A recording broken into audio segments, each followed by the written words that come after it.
The sound of rolling wheels against hardwood floors stopped me cold in the doorway. Not luggage wheels. These were lighter, familiar.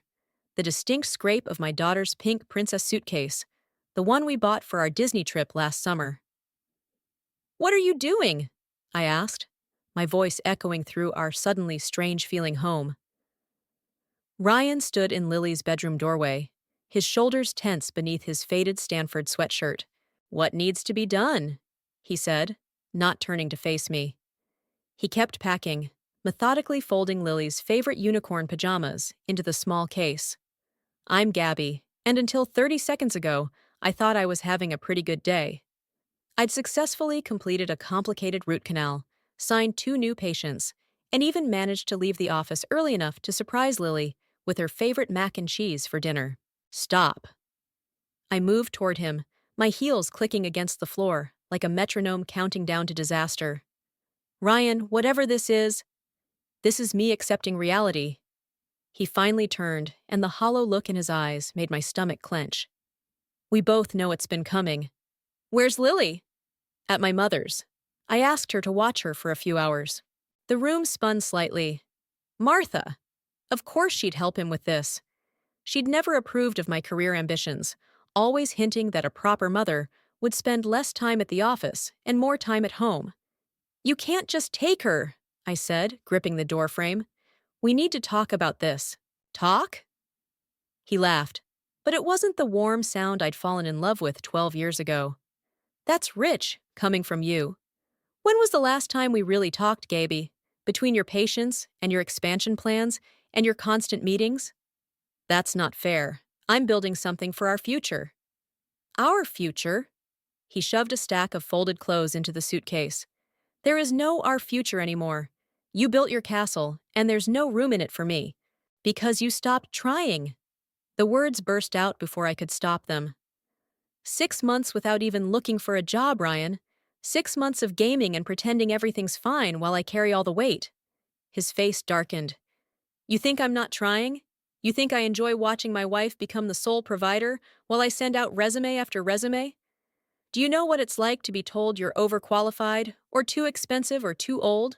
Then take something below your pay grade. Something temporary. Anything. Like you'd respect that." He zipped the suitcase with finality.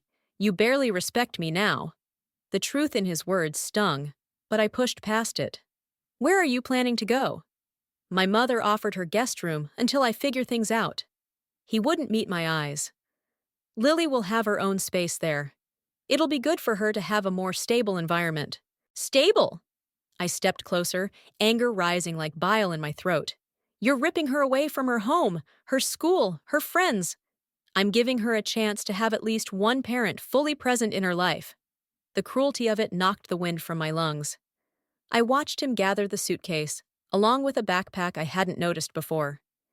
As he moved past me, I caught his arm.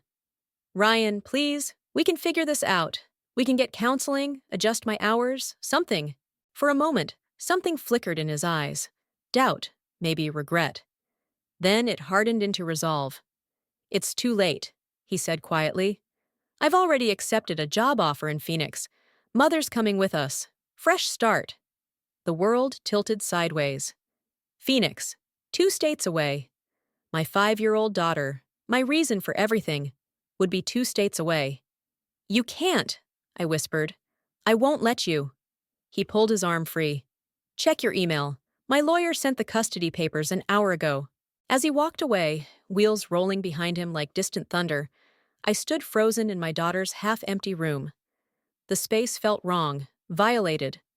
On her desk sat the father-daughter picture she'd drawn last week, stick figures holding hands under a crayon sun. I picked up my phone with trembling fingers, opened my email. There it was, the formal legal document that would tear my world apart. Something dark and cold settled in my chest, displacing the shock and pain. If Ryan wanted war, he'd get one. But not the kind he was expecting, not even close. 3 days of unanswered calls, and now Ryan's number was disconnected. I sat in my office, staring at the phone like it might suddenly offer answers.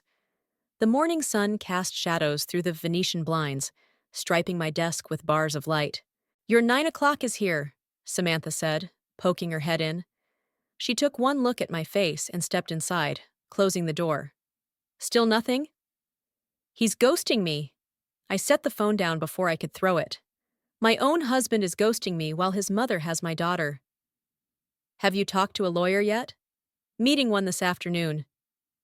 I straightened the papers on my desk, needing to control something, anything.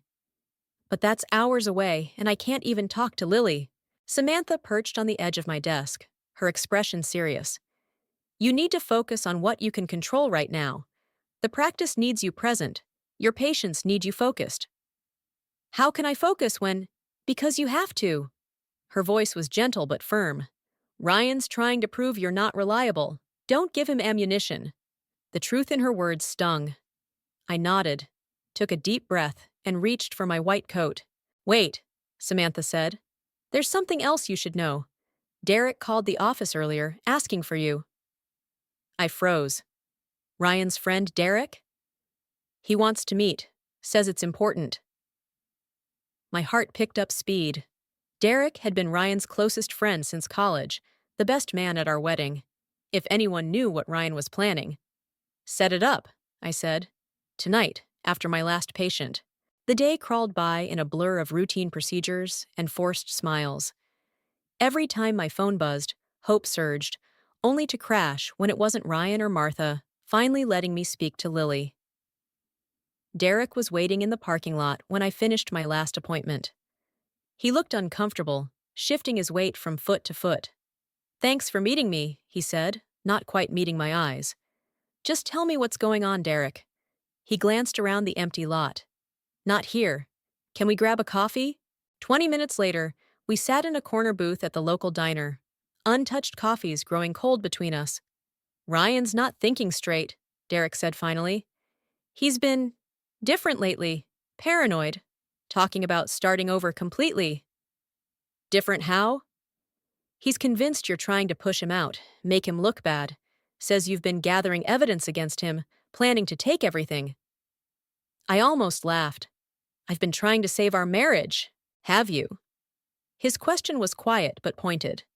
Because from where he's sitting, you've been building your empire while he drowns. The second practice location, the new equipment, the staff expansion, all while he can't find work. That's not fair. I offered to help him start his own business, update his certifications, which only made him feel worse. Derek leaned forward. Look, I'm not taking sides here, but you need to know, he's liquidating assets, bank accounts, investments, everything he can access. The room tilted slightly. He can't do that. Those are joint accounts. He already has. Derek pulled out his phone, showed me a series of texts. Ryan, asking about investment opportunities in Phoenix, property listings, school districts.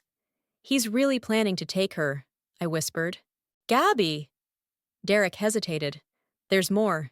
He's been meeting with someone, a woman. The air left my lungs in a rush. What woman? I don't know, but they meet at this little cafe downtown every Tuesday and Thursday. Very intense conversations, lots of paperwork. My mind raced.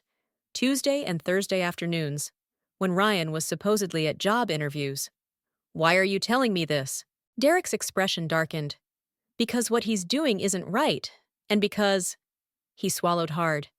He asked me to lie if anyone asked about his whereabouts those days. I won't be part of that. I stood abruptly, throwing cash on the table. I need to go. Gabby, wait. Derek caught my arm. Whatever you're planning, be careful. Ryan's not himself lately, and Martha, she's enabling everything. I pulled free, my voice steady despite the storm building inside.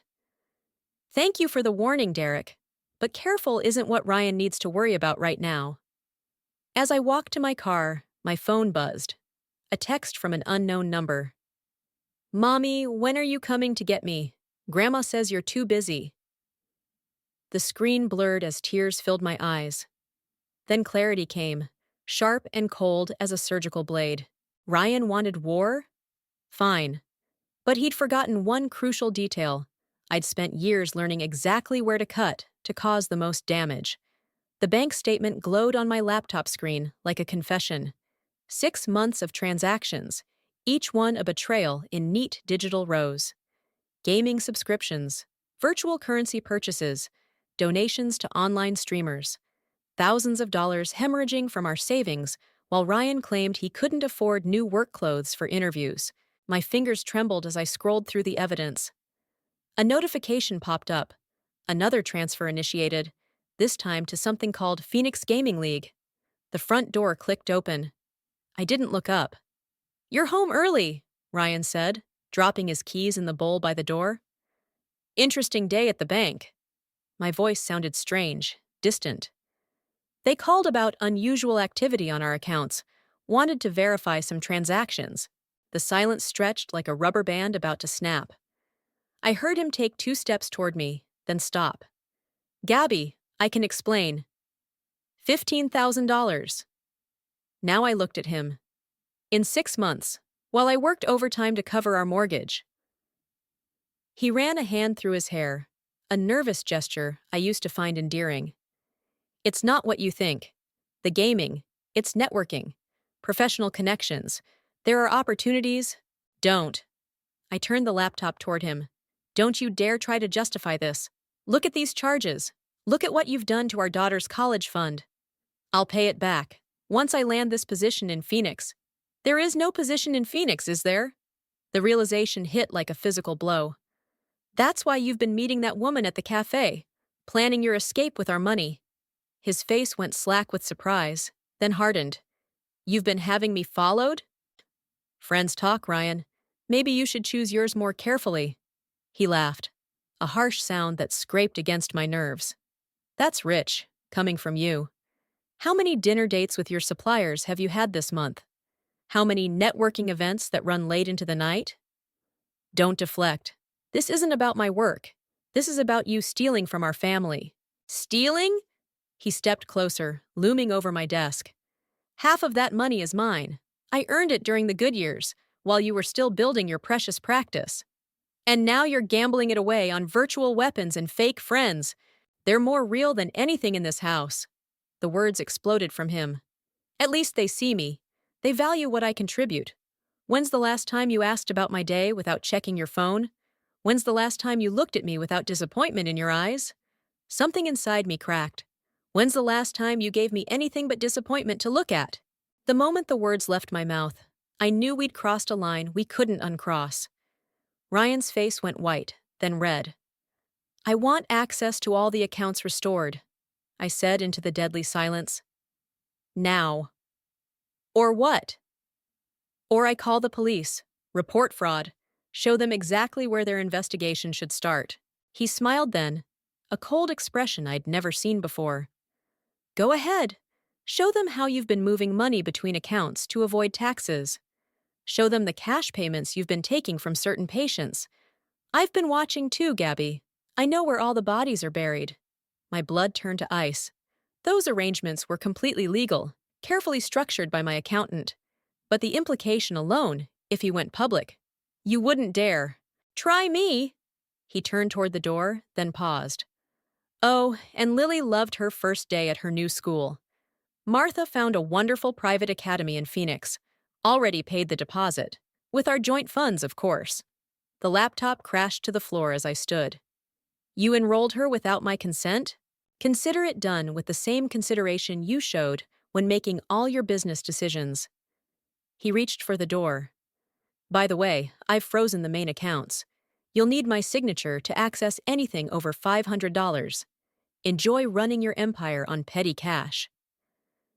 After he left, I sat in the growing darkness, my mind racing through options, scenarios, consequences.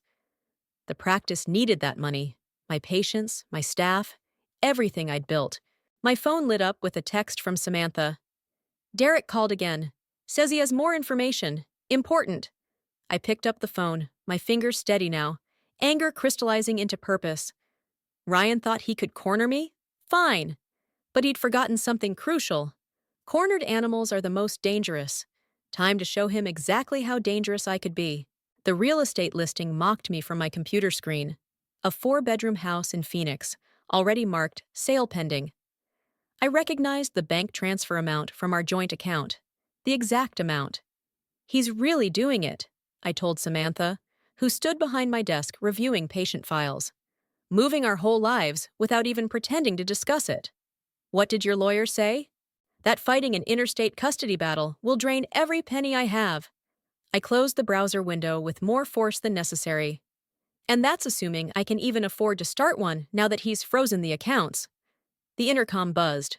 Dr. Ramirez, your 3 o'clock consultation is here. Give me a minute.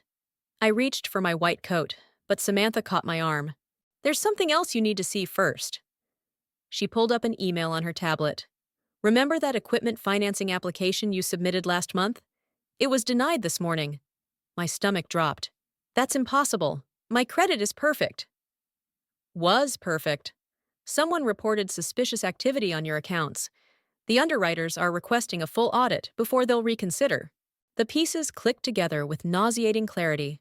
Ryan's smirk when he mentioned my business practices. The mysterious woman at the cafe. Not an affair. A forensic accountant. A knock at the door interrupted my spiraling thoughts. Derek entered without waiting for a response, his face grave. You need to hear this, he said, glancing at Samantha. Privately. She squeezed my shoulder and left, closing the door behind her. Ryan's meeting with the medical board tomorrow, Derek said without preamble. He's filing a complaint about your billing practices. The room tilted slightly. He can't prove anything. Everything I've done is legal. Doesn't matter. An investigation alone could suspend your license pending review. He knows it would tank your practice's value before the divorce. I gripped the edge of my desk, knuckles white. How do you know this? Because he asked me to testify about cash payments I've supposedly witnessed. Derek's expression hardened. I refused. That's when he showed me the photos. What photos? Of you, meeting with that medical supply rep last month at La Maison. The ones that make it look like more than a business dinner. My laugh came out sharp and brittle. We were discussing the equipment lease. I know that. But Ryan's got someone following you, documenting everything. He's building a case that you've been misappropriating practice funds for personal use. The irony was almost beautiful. The man who drained our savings on virtual reality was accusing me of financial misconduct. Why are you telling me this? Derek shifted uncomfortably. Because this isn't the Ryan I know. He's becoming obsessed, dangerous. And Martha's encouraging it, telling him you're trying to destroy him like... He stopped abruptly. Like what? Like his first wife did. Another piece of the puzzle I never knew existed. Ryan was married before? Briefly, in college. She left him when he lost his scholarship gambling. Martha blamed her for Ryan's breakdown afterward. Derek moved toward the door. History's repeating itself, Gabby. Only this time, he's determined to strike first. After he left, I sat motionless, mind racing through options. The practice was everything, my independence, my future, my ability to fight for Lily.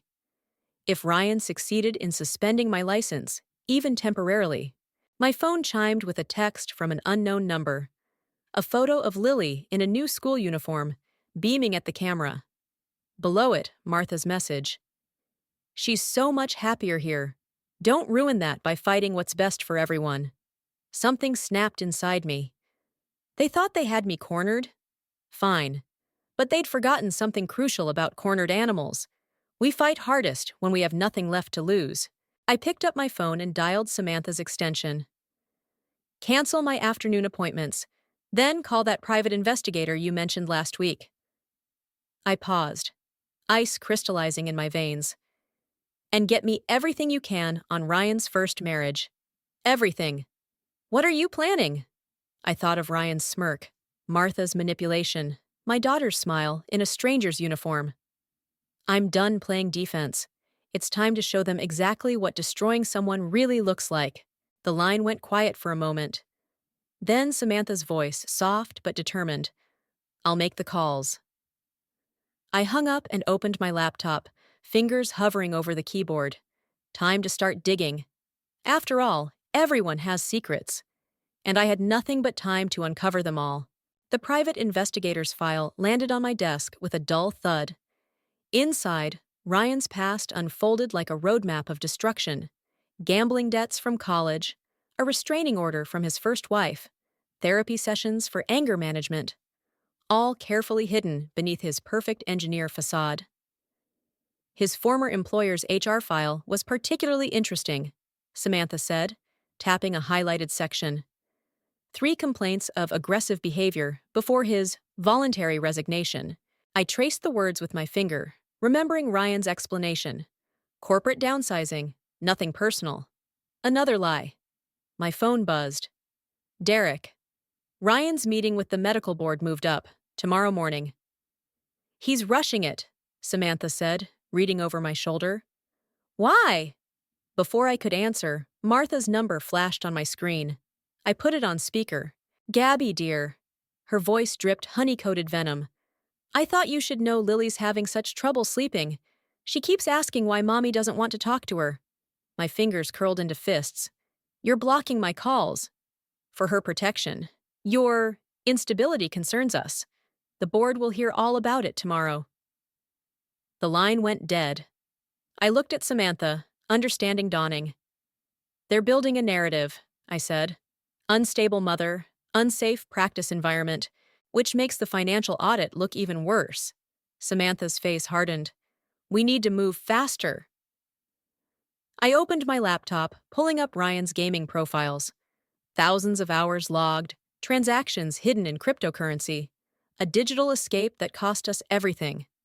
Send these to his potential employers in Phoenix, I said. Anonymous tip about addiction concerns, then leak the HR complaints to the engineering boards. That's career suicide? Exactly. Samantha hesitated. Gabby, are you sure? Once we do this, he's trying to take everything from me.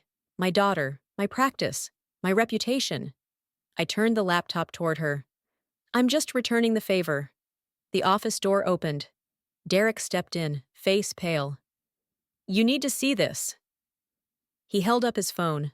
A live stream from Ryan's gaming channel played, his avatar leading a raid while his voice rambled to his followers. Think they can destroy you, take everything you've built. But karma's coming.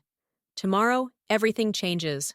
The truth comes out, and someone's going to lose more than just a license. The threat hung in the air, digital evidence of his unraveling. Send it to my lawyer, I said, and the medical board. Let them see who they're really dealing with. There's more. Derek swiped to a private chat log. He's been talking to someone about offshore accounts, moving assets where they can't be traced. My laugh sounded hollow, even to my ears. Of course he is. Can't let his gambling fund get tied up in divorce court. Gabby. Samantha's voice was careful. If he's hiding assets, then proving it destroys his credibility with the board. I stood, decision crystallizing. Derek, I need every chat log, every transaction. Samantha, call our IT specialist. Time to see exactly where our money's really been going. And Martha? Derek asked. I thought of her smug voice, my daughter's manipulated confusion. Send her the file about Ryan's first marriage. Let her see what she's really protecting. They left to execute the plan, leaving me alone with the growing darkness outside my office windows. On my desk, Lily's last school photo smiled up at me. Gap-toothed, innocent, trusting. My phone chimed. An email from Ryan's gaming account, accidentally copied to our shared cloud storage. Final preparations complete. By this time tomorrow, she'll understand what it really means to lose everything. Something shifted inside me, the last thread of restraint snapping clean. I picked up my phone, dialing a number I'd hoped never to use. Remember that favor you owe me? I said when the line connected. I need everything you have on interstate custody laws, every loophole, every precedent. I paused, steel entering my voice. And I need to know how to make someone disappear. Legally. The voice on the other end was silent for a moment. You understand once we start this, there's no going back? I looked at Lily's photo again, then at the evidence of Ryan's betrayals spread across my desk. Good, I said, because going back isn't an option anymore. As I hung up, thunder rolled in the distance. Nature's applause for the storm I was about to unleash. The medical board's conference room felt like a tomb. 12 faces stared down from their elevated platform while Ryan's lawyer presented his evidence.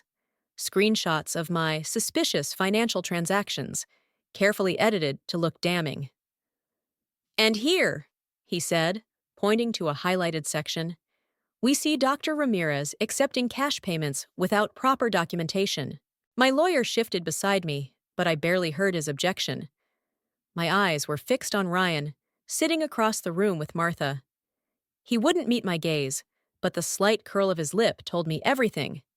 The board chairman cleared his throat. "Dr. Ramirez, these allegations are serious. Do you have any response?" Before I could answer, the doors burst open. Samantha rushed in, face flushed. "I'm sorry to interrupt, but—" She thrust a tablet toward my lawyer. "You need to see this now." The room erupted in murmurs as my lawyer reviewed whatever was on the screen. His face darkened. "What is it?" I whispered. He showed me the tablet. On it, a live stream from my practice's security cameras showed police officers boxing up patient files, computers, everything. "They're executing a search warrant," he said quietly, "based on anonymous tips about insurance fraud." The room spun. Ryan's smile widened. "Given these developments," the chairman said, "we have no choice but to suspend Dr. Ramirez's license pending investigation." "You can't," my voice cracked. "My patients will be referred to other providers." The chairman's gavel fell like an executioner's axe. "Effective immediately." Outside the hearing room, Ryan caught up to me. "Karma's funny, isn't it?" he said softly. "You tried to destroy my career, so I returned the favor. But I went one better. I destroyed everything. You think this is winning?" I stepped closer, voice low. "You haven't seen destruction yet." "Actually, I have." He pulled out his phone, showed me an email. "Remember that second practice location you were planning? The loan just got denied. Seems your credit's shot." "Oh, and the custody hearing's been moved up. Judge tends to favor the parent with stable employment." Martha appeared at his elbow, all concerned motherly facade. "Lily's been asking about you. Poor dear doesn't understand why mommy's too busy with work to call." Her smile turned razor sharp. "Though I suppose that won't be a problem anymore." I watched them walk away, victory in every step. My phone buzzed. Derek calling. I answered numbly. "They're freezing your accounts," he said without preamble. "All of them, even your personal savings." "How did he—" "The fraud investigation. They're calling it asset protection." A pause. "Gabby, there's more. That woman Ryan's been meeting? She's not just a forensic accountant. She's his first wife." The floor seemed to tilt beneath my feet. "What?" "They never legally divorced. Something about paperwork errors that were never corrected, which means my marriage isn't valid." The realization hit like a physical blow. "I have no legal rights to anything." "I'm so sorry. I just found out." I hung up, stumbling to my car. Inside, I finally let the tears come. Everything I'd built, everything I'd fought for, gone in a single morning. My phone lit up with a text from Ryan. "Check your email. There's something you should see." With trembling fingers, I opened my inbox. There it was. A video attachment. I pressed play. Lily appeared on screen, sitting in what looked like her new bedroom in Phoenix. "Hi, Mommy," she said, her small voice breaking my heart. "Daddy says you're sick and need time to get better. But that's okay, because we have a new mommy now who isn't sick. I hope you feel better soon." The video ended. Another text from Ryan followed. "She'll forget you eventually. They always do." Something snapped inside me. Not like before. Not a clean break, but a shattering. In the wreckage, a single thought emerged, crystal clear and burning cold. I opened my contacts, scrolled to the number I'd been afraid to use. The one that came with warnings about lines that couldn't be uncrossed. "It's me," I said when they answered. "Remember that nuclear option we discussed? Do it. All of it. I don't care about the consequences anymore." "Are you sure? Once this starts." "He took everything from me." My voice was steady now, empty of everything but purpose. So I'm going to show him what it really means to lose it all. And this time, I'm not playing by any rules. I hung up and started my car, heading not home, but toward the airport. Ryan thought he'd won the war by taking everything I had to lose. Time to show him exactly how dangerous someone with nothing left to lose could be. The Phoenix motel room smelled of desperation and cheap air freshener. I sat in darkness, waiting. Ryan's laptop open before me. His first wife had been more than helpful once I explained everything, especially about the offshore accounts he'd hidden from both of us. My phone buzzed. Derek. He's on his way. Martha's with Lily at the house. Perfect. 15 minutes later, footsteps approached. The door clicked open, and Ryan's silhouette filled the frame. Breaking and entering now? His voice was steady, but his hand shook as he flipped on the light. That's a new low, says the man who stole my daughter. I turned the laptop toward him. Want to explain these transfers, or should I forward them to the FBI's Financial Crimes Unit? His face drained of color. How did you? Your first wife says hello. Turns out she's quite chatty when someone finally listens. Sarah would never. Sarah's been documenting everything for years. The gambling, the hidden accounts, the fake divorce. I stood slowly. Did you really think you could run the same con twice? He moved further into the room, door swinging shut behind him. You don't understand. I had to protect myself. By destroying me? The laugh that escaped wasn't mine. Too sharp, too broken. You took everything from me. My practice, my daughter, my whole life. You were going to leave me. The words exploded from him. Just like Sarah did. I saw the signs, the second office, the new partners, building your empire while I drowned. I was building our future. You were building my cage. He slammed his fist into the wall, making me flinch. Every success, every achievement, they were all reminders of my failure. Do you know what that feels like? Actually, I do, thanks to you. Something shifted in his eyes then. Recognition, maybe even regret. Gabby. Save it. I turned the laptop to show another screen. Remember these gaming transactions? The ones you hid from me?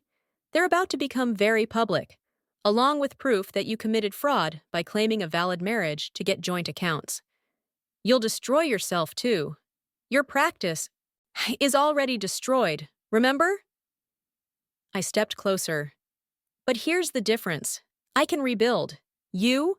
Once this hits the gaming forums, your online empire crashes. All those virtual assets you bought with real money, gone. Just like that. His face contorted. You wouldn't. I already did. Check your accounts. He grabbed his phone, fingers shaking as he logged in. I watched the color drain from his face. What did you do? The same thing you did to me. I took everything. I moved toward the door. Oh, and Martha? She's getting some interesting documents right now. About both your wives, your gambling, everything. Let's see how long she keeps enabling you when she knows the whole truth. You bitch! He lunged forward, but I was ready. The door burst open. Derek and two police officers entered, weapons drawn. Ryan Miller? One officer stepped forward. We have some questions about those offshore accounts. As they led him away, he turned back to me.